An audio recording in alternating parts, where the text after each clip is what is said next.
A very warm welcome, dear students. Now we will solve the rest of the problems of dual nature of radiation and matter. हम already part 1 में 11 numericals कर चुके थे. अब हम लोग 12th से स्टार्ट करते हैं. तो देखते हैं 12th क्या है. Given the following data for incident wavelength and stopping potential from an experiment on photoelectric effect, estimate the value of Planck's constant and work function of the cathode material. तो देखो अब आपको वर्क फंक्शन ढूंढना है, मतलब आप assume करके नहीं चल सकते. वर्क फंक्शन का वैल्यू आपको निकालना पड़ेगा from this data. What is the threshold frequency and the corresponding wavelength. Corresponding wavelength मतलब threshold wavelength. What is the most likely metal used for emitter. खैर इस क्वेश्चन का आंसर तो मैं पहले ही दे सकता हूँ. The most likely used metal for emitter is caesium, क्योंकि सीजियम का वर्क फंक्शन सबसे कम होता है 2.14 इलेक्ट्रॉन वोल्ट. ठीक है. अगर आप गवर्नमेंट बुक में देखो तो कैल्शियम लिखा है, मुझे नहीं लगता वो सही है. Caesium should be the answer. ठीक है. एनीवेज हम आगे बढ़ते हैं. तो अगर आप डेटा देखो तो पहले वेवलेंथ इतना है तो स्टॉपिंग पोटेंशियल इतना है. सेकेंड केस में वेवलेंथ इतना है तो स्टॉपिंग पोटेंशियल इतना है. मतलब lambda 1 is this is Vs1, this is lambda 2, this is Vs2, right. And we have to calculate W0, nu0, lambda 0 and what is the most likely metal used for emitter. ठीक है. देखते हैं, start करते हैं. K max का formula पहले data लिख लेते हैं. K max is equal to H C by lambda minus W0 और हम के मैक्स को लिखेंगे EVS. तो फॉर्मूला कुछ इस तरह से दिखाई देगा आपको. K max is equal to H C by lambda minus W0 और EVS होगा H C by lambda. K max को EVS भी लिख सकते हैं. तो अब क्या है, हमको Vs1 पता है, लैम्बडा 1 पता है, Vs2 पता है, लैम्बडा 2 पता है और W0 ढूंढना है, राइट. तो मेरे ख्याल से हम W0 डायरेक्टली निकाल सकते हैं यहाँ पे. नो, डायरेक्टली नहीं निकाल सकते क्योंकि H नहीं पता है. H नहीं पता है, याद रखना आपको. H पता नहीं है, H भी निकालना है. Planck's constant is asked. तो दो इक्वेशन लिखते हैं, पहले EVS1 का और EVS2 का. तो ये इक्वेशन होगा EVS1 equal to H C by lambda 1 minus W0, EVS2 equal to H C by lambda 2 minus W0. Why W0 is same? Because it is the same metal both the times. तो W0 will be same.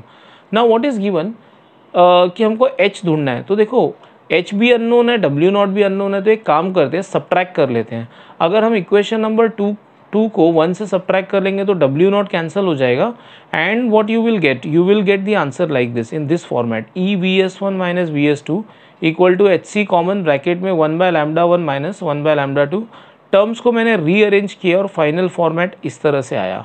अब मैं value substitute करता हूँ सबका. Charge of electron, speed of light, इन सब values को मैं सब्सटीट्यूट करूँगा तो कुछ इस तरह का आंसर बनेगा, right. This is the answer. Finally power वगैरह जो कैंसिल हो सकता है.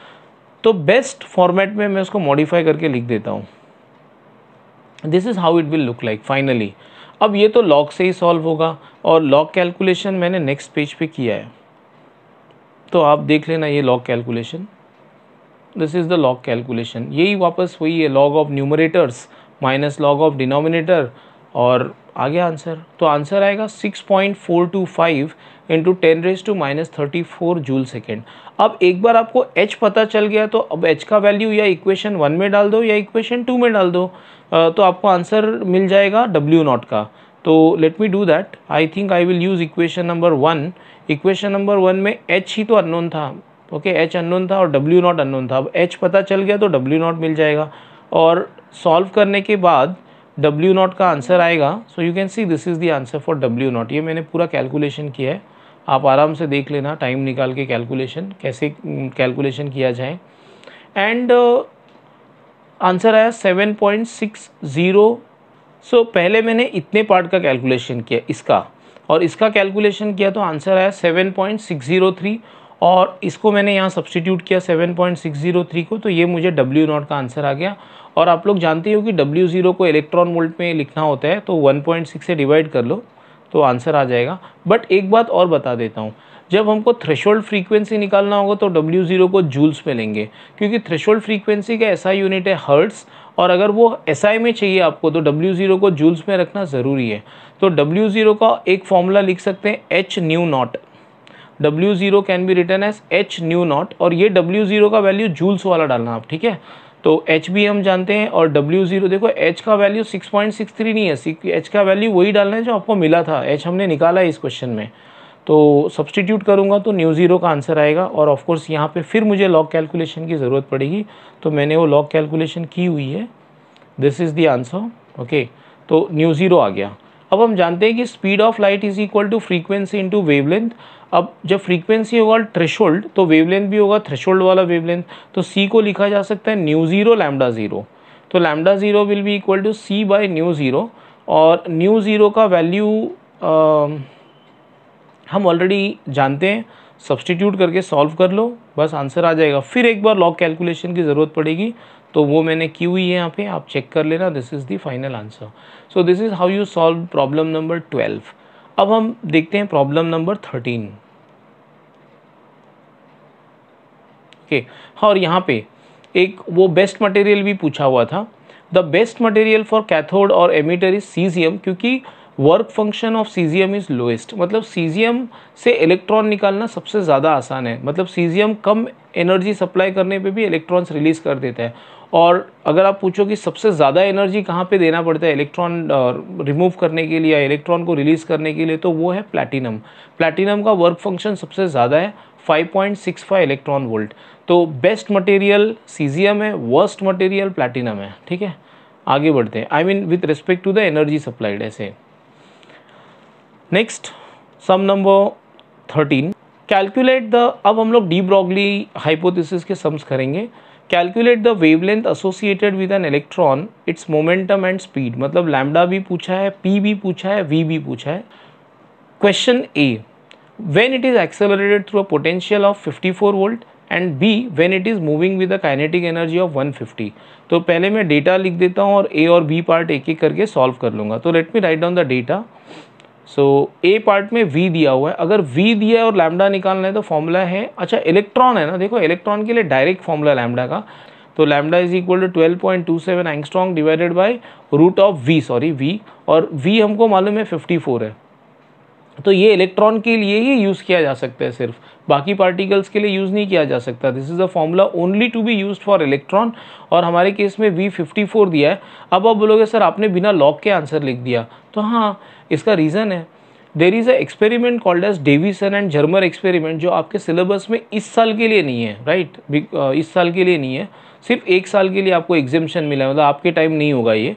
अगर आप वो एक्सपेरिमेंट करते तो आपको पता होता कि 54 वोल्ट पे बहुत कुछ खास स्पेशल, 54 वोल्ट कुछ स्पेशल वोल्टेज है, और इस वोल्टेज पे लैम्डा का वैल्यू 1.67 आता है। तो ये सारे बच्चे जानते हैं कि अगर हम 54 वोल्ट डालेंगे तो आंसर 1.67 एंगस्ट्रॉम आएगा। आपको इसलिए नहीं पता होगा बिकॉज आपने Davisson and Germer experiment skip किया होगा, बिकॉज इस साल के लिए वो डिलीट किया गया सिलेबस से, राइट। तो खैर लैम्डा मिल गया। एक बार लैम्डा मिल गया तो मोमेंटम तो बहुत आराम से मिल जाएगा। मोमेंटम का फॉर्मूला है h by lambda, so momentum p is equal to h by lambda, right. तो देखो अब एक बात बताता हूँ, अगर आपको p SI में चाहिए तो लैम्डा भी SI में होना चाहिए, और लैम्डा का SI यूनिट है मीटर, ठीक है। तो अगर लैम्डा मीटर में डालेंगे तो ही p हमको SI में आएगा, और p का SI यूनिट है मोमेंटम है ना, मास इंटू वेलोसिटी, तो kg मीटर पर सेकेंड। तो h का वैल्यू सब्सटीट्यूट कर लो और आ जाएगा answer, right. So of course इसमें भी लॉग कैलकुलेशन करना पड़ा काफ़ी, तो यू गेट दिस आंसर। और v momentum is also equal to mass into velocity, तो ये फॉर्मूला यूज़ करके मुझे v मिल जाएगा। v is equal to p by m, और मास ऑफ इलेक्ट्रॉन तो हम जानते ही है 9.1 इंटू 10 पावर माइनस 31 kg। तो मास ऑफ इलेक्ट्रॉन आप सब्सटीट्यूट कर लो तो you will get the answer. So this is the answer of velocity, right. यहाँ भी हमको और एक बार लॉग कैलकुलेशन करना पड़ा, ठीक है। So this is how you get the answer for part A. ये सिर्फ पार्ट ए था, अभी पार्ट बी बाकी है। What is part B? यही सब निकालना है वापस, लैम्डा, पी और वी, लेकिन अब काइनेटिक एनर्जी दिया हुआ है 150 इलेक्ट्रॉन वोल्ट। अगर आपको एसआई में चाहिए तो काइनेटिक एनर्जी को जूल्स में कन्वर्ट करना ज़रूरी है। And how do you convert kinetic energy to joules? You have to multiply with 1.6 into 10 power minus 19। तो ये वाला वैल्यू हम यूज़ करेंगे to find lambda, P and V. तो let us start. So I will solve this problem in a different way. मुझे kinetic energy दी हुई है ना, तो मैं उससे पोटेंशियल डिफरेंस निकाल लेता हूँ। आखिर में ये काइनेटिक एनर्जी आने के लिए इलेक्ट्रॉन को कुछ तो पोटेंशियल डिफरेंस देना पड़ेगा। तो हम जानते हैं कि kinetic energy is equal to Q V, या यहाँ पे चार्ज मतलब इलेक्ट्रॉन की चार्ज, तो kinetic energy will be E V dash. मैंने लिखा है let V dash be the corresponding potential difference which produces kinetic energy of so and so. तो kinetic energy is E V dash, तो V dash मिल गया मुझे 150 volt, V dash is equal to 150 volt, correct. अब ये problem पहले जैसा हो गया, जैसा पहले V54 दिया था अब समझ लो V150 दिया है। अब सेम स्टेप्स रिपीट करने और आपको आंसर आ जाएंगे। पहला lambda is equal to 12.27 angstrom upon root of V dash, और हर आदमी जो एंट्रेंस पढ़ाता है या जो बच्चा एंट्रेंस पढ़ता है वो जानता है कि 12.27 को रूट ऑफ 150 भी लिखा जा सकता है। तो वी डैश भी 150 है, तो 150 कैंसिल हो जाएंगे और आंसर है 1 एंगस्ट्रॉन्ग। 1 एंगस्ट्रॉन्ग मतलब 10⁻⁻10 metre. So this is how you find lambda. फिर P is h by lambda, तो यहाँ पे मुझे नहीं लगता कोई लॉग कैलकुलेशन करने की ज़रूरत पड़ेगी, और P को mv भी लिख सकते हैं, तो उससे हम लोग को V मिल जाएगा, V will be P by m। यहाँ पे शायद लॉग कैलकुलेशन करना पड़े, राइट, तो किया हुआ है मैंने लॉग कैलकुलेशन, आप चेक कर लेना। So this is how you solve the problem. तो मैंने काइनेटिक एनर्जी दी हुई थी तो उससे मैंने करस्पॉन्डिंग पोटेंशियल डिफरेंस निकाल लिया। आखिर इलेक्ट्रॉन को काइनेटिक एनर्जी देने के लिए पोटेंशियल डिफरेंस तो अप्लाई करना पड़ेगा, तो इतने काइनेटिक एनर्जी के लिए कितना पोटेंशियल डिफरेंस देना पड़ेगा वो मैंने निकाल लिया। इससे ये फ़ायदा हुआ कि ये सब वापस पहले जैसा हो गया, ए पार्ट जैसा, तो फटाफट सॉल्व हो गया। इसमें और एक छोटा सा ट्रिक है जो बच्चे को याद रखना चाहिए कि 12.27 angstrom is root of 150। So this is the way you can solve the problem. अब हम लोग नेक्स्ट क्वेश्चन की तरफ चलते हैं, question number 14। So let us see what is question number 14। The de Broglie wavelength associated with an electron and proton are same, मतलब दोनों का डी ब्रॉगली वेवलेंथ सेम है। What will be the ratio of their momenta, momenta is plural of momentum, their kinetic energies, kinetic energies का ratio पूछा है और momentum का रेशियो पूछा है। तो देखते हैं, डी ब्रॉगली वेवलेंथ दोनों का सेम है, ठीक है, तो डेटा लिख लेते हैं। ओके, अब हम जानते हैं कि momentum P is equal to h by lambda, momentum P is equal to h by lambda. अगर दोनों का लैम्डा सेम है, h तो ऑलरेडी कांस्टेंट है, देखो अगर दोनों का h कांस्टेंट है तो मैं लिख सकता हूँ P is inversely proportional to lambda, और अगर दोनों का लैम्डा सेम है तो ऑफकोर्स P भी सेम होना चाहिए, no doubt about it. Okay, अगर दोनों का लैम्डा सेम है तो P भी सेम होना चाहिए, तो ऑफकोर्स आंसर आएगा 1, आंसर आएगा 1, ठीक। अब काइनेटिक एनर्जी देख लेते हैं। काइनेटिक एनर्जी का एक फॉर्मूला है P²/2m। काइनेटिक एनर्जी को लिखा जा सकता है P²/2m, ये आपने पढ़ा होगा वर्क एनर्जी पावर में। काइनेटिक एनर्जी इज P² या हाफ mv² को ही P²/2m लिखा जा सकता है। अब P तो दोनों का सेम है, 2 कांस्टेंट है, तो kinetic energy is inversely proportional to mass, तो kinetic energy of electron upon kinetic energy of proton will be mass of proton upon mass of electron, और मास ऑफ प्रोटॉन आपको याद रखना है कि it is 1836 times mass of electron, ये आपको याद रखना है। तो ये दोनों कैंसिल हो जाएगी, ये आंसर आएगा, right. This is the final answer. This is how you solve question number 14। Now let us move on to question number 15। Two particles have the same de Broglie wavelength and one is moving 4 times as fast as the other. Okay, if the slower particle is alpha, what are the possibilities of the other particle? तो आप ध्यान से सुनना इस question को, बहुत मज़ेदार question है कि जो स्लो वाला पार्टिकल है वो है अल्फ़ा, तो जो फास्ट वाला पार्टिकल है वो कौन है, और दोनों का डी ब्रॉगली वेवलेंथ सेम है। तो डेटा लिख लेते हैं पहले।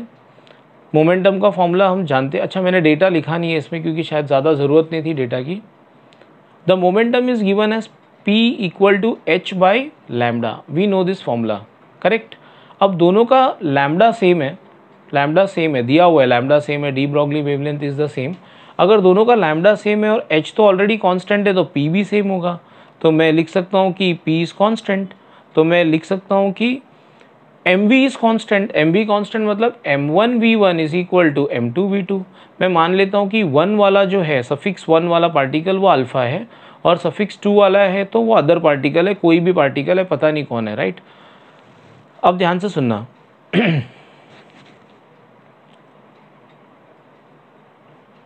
अगर 1 वाला अल्फा पार्टिकल है तो we know that it is a slower particle, मतलब ये वाला अदर वाला फास्ट है, तो v2 इक्वल टू 4v1, इसमें सब्सटीट्यूट कर लेता हूँ। अगर मैंने v2 के जगह 4v1 लिखा तो m2 आएगा m1/4, मतलब ये जो भी नया वाला पार्टिकल है या अदर पार्टिकल है उसका मास जो है वो अल्फ़ा का 1/4 होना चाहिए। m1 मतलब मास ऑफ अल्फ़ा, 1 मतलब अल्फ़ा, तो जो नया पार्टिकल है उसका मास अल्फ़ा से 1/4 होना चाहिए। तो देखो ऐसा तो दो लोगों का है, अगर मैं यहाँ पे लिखूँ प्रोटॉन न्यूट्रॉन अल्फ़ा, तो अल्फ़ा मतलब He2 4 होता है, तो न्यूट्रॉन का मास 1/4 ऑफ अल्फ़ा है और प्रोटॉन का मास, ये जो ऊपर लिखा हुआ एटॉमिक मास नंबर वही मास रिप्रेजेंट करता है, राइट। तो प्रोटॉन का मास भी 1/4 ऑफ अल्फ़ा पार्टिकल है, तो दोनों का मास 1/4 ऑफ अल्फ़ा पार्टिकल है, तो आंसर प्रोटॉन भी हो सकता है, आंसर न्यूट्रॉन भी हो सकता है, दोनों चलेगा, राइट। तो इसलिए आप देखो गवर्नमेंट बुक ने दो आंसर दिया है, it can be proton also and it can be neutron also, both are possible. Now let us move on to the 16th sum. 16th sum. What is the speed of the proton having de Broglie wavelength 0.008 angstrom unit. तो ये काफ़ी easy सम है, हम सब जानते हैं कि lambda is equal to, lambda दिया है, वी पूछा है, lambda is equal to H by M V, correct, lambda is equal to H by M V, तो हमको वी तो ढूंढना है, तो वी का आंसर आ जाएगा V is equal to H by M lambda. और मास ऑफ अल्फ़ा पार्टिकल सब जानते हैं 1 AMU होता है, दैट इज़ 1.67 इंटू 10⁻⁻27। तो आप इसको सॉल्व कर लेना, अब आगे सिर्फ लॉग कैलकुलेशन करना है और आपको आंसर आ जाएगा, और ये लॉग कैलकुलेशन मैंने की हुई है यहाँ पे, तो आप चेक कर लेना, right. Now next let us move on to problem number 17. In nuclear reactors, neutrons travel with energies of 5 into 10⁻⁻21 joules. तो स्पीड ऑफ न्यूट्रॉन दी हुई है, find the speed and wavelength, मतलब वी और लैम्डा दोनों ढूंढना है हमको। मास ऑफ न्यूट्रॉन को भी आप approximately same as mass of alpha particle, या sorry mass of neutron can be taken same as the mass of proton, तो आप 1.67 इंटू 10⁻⁻27 लेके कर लो, आपको आंसर आ जाएगा, नो प्रॉब्लम। तो देख लेते हैं, एनर्जी दिया हुआ है और लैम्डा पूछा है, so let me right on the data first, I will write on the data. अब मास दिया हुआ है और स्पीड पूछा है, तो काइनेटिक एनर्जी का सीधा सीधा फॉर्मूला है, kinetic energy is half mv² और v होगा √2 ke/m, तो इससे मुझे v मिल जाएगा। तो अगर मैं सॉल्व करूँ, सब्सटीट्यूट करूँ, तो मुझे v का आंसर मिल गया। अब ये तो लॉग से ही होगा, तो मैंने लॉग कैलकुलेशन दिखा दिया इसमें। एक बार v मिल गया तो लैम्डा निकालना काफ़ी ईजी हो जाएगा, lambda is equal to h by M V, that is h by पी, h by M V, M भी जानते हैं, v भी जानते हैं, h भी जानते हैं, तो लैम्डा आराम से आ जाएगा। ऑफकोर्स लॉग कैलकुलेशन की ज़रूरत पड़ेगी, तो वो लॉग कैलकुलेशन मैंने यहाँ पे किया है, आप आराम से देख लेना, right. Log of numerator minus log of denominator और फिर न्यूमरेटर माइनस डिनोमिनेटर, राइट। ठीक है, आगे बढ़ते हैं। 18th and I think this is the last numerical, तो देखते हैं। Find the ratio of the de Broglie wavelength of electron and proton, find the ratio of de Broglie wavelength of electron and proton, ठीक है। A same speed, B same energy, C same momentum, state which of the two will have the longer wavelength in each case. चलो देख लेते हैं, तो वैसे भी हम लोग को तो राइट ना, पहले ए पार्ट करते हैं, तो स्टार्ट करते हैं। और आपको याद रखना है कि mass of the proton is 1836 times the mass of electron. अब पहला सम, सेम स्पीड, अगर सेम स्पीड है तो स्पीड वाला formula lambda equal to H by M V, V same है, एच कांस्टेंट है, तो lambda is inversely proportional to M, तो अगर मैं रेशियो लूँ lambda electron upon lambda proton, तो आंसर आएगा mass of proton upon mass of electron, right. और हम सब जानते हैं कि mass of proton is nothing but what, 1836 times mass of electron, तो Me और Me कैंसिल हो जाएगा, this is what answer you will get, right, this is the answer. और अब हम लोग बी पार्ट देखते हैं, सेम एनर्जी। अब एनर्जी वाला formula lambda is equal to H upon √2m ke, तो वो वाला फॉर्मूला यूज़ कर लेते हैं, तो क्वेश्चन देख के फॉर्मूला यूज़ करते हैं, राइट।